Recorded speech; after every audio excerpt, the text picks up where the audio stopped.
Ladies and gentlemen, thank you very much for coming to this, the last in this year's LSE European Institute ACPO Worldwide Perspectives on Europe series. It's the last of the lectures in the series. I can't think of a more fitting finale to have Andrius Kubilius, the Prime Minister of Lithuania, talking on Lithuania 2030. I think it wraps up the series very, very well indeed. Prime Minister Kubilius, if there's anyone who marks the modern Lithuanian state, it is Prime Minister Kubilius. In addition to being Prime Minister twice, including being the current incumbent, he was central to the reform movement that led to the independence of Lithuania from the Soviet Union.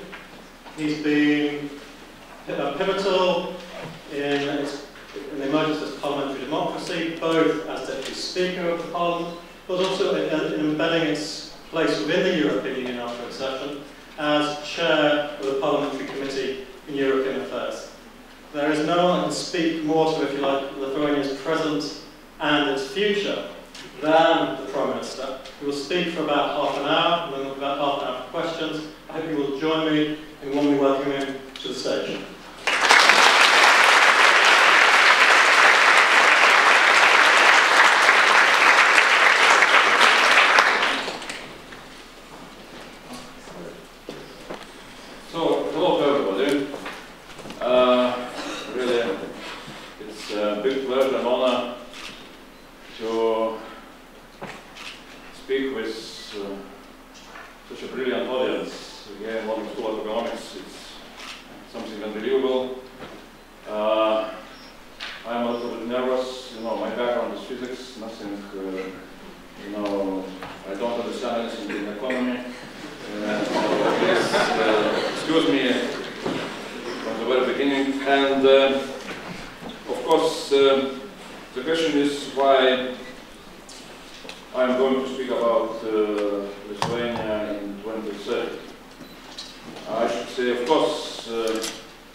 Which is really not an easy to understand and to imagine, but we can look into some statements or some papers made by clever people. For example, National Intelligence Council of the United States of America, perhaps you know, each 5 years they are producing such a report, Global Trends, for the next 15 years.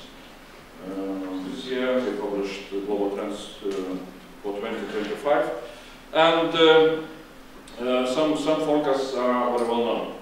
First of all, that China and India, development of those economies will make will play a major role, and the development of those economies will bring into the global development something not very clear outcomes. That is for definitely what we can say. Second is of course again what we can say, what we can quote from this National Intelligence Council report, that those economies of China and India will develop in a very dynamic way, because they are not bound by historical patterns of development. And dynamism or change during the 21st century will be perhaps the main feature which we shall see. So, and the last point is what you can see from that report. The walls will go from the west to east, and again it will bring quite big changes in the world which we see just now.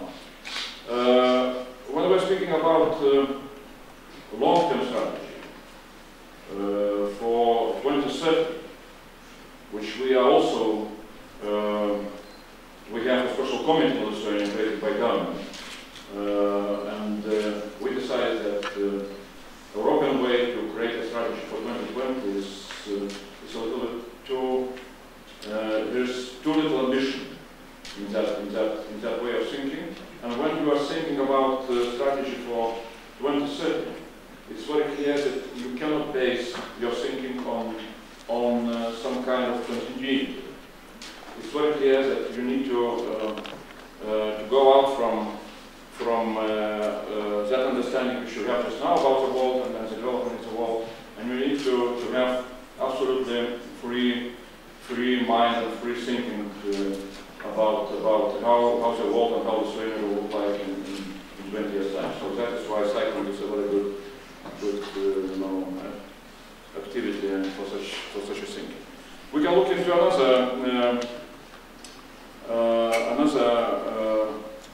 institution which is also making good reports about the future. Stratford Strategic Forecast Institution, again American private institution, which is exactly saying what I was trying to say just before. Conventional political analysis suffers from profound failure of imagination. When we are saying about 2030, we cannot think in the same logics as we are doing what we are speaking about today or tomorrow or next year. And again, very good quotation. At a certain level, when it comes to the future, the only thing one can be sure of is that common sense will be wrong. So that is again why cycling is very good. So we can look when we are trying to look into the future. Of course, we can look into what do we know from the history. So if you look into the history, of course, its economy, I'm afraid that you can criticize my exactly this slide. But when you will look into the history, you will see that each 10 years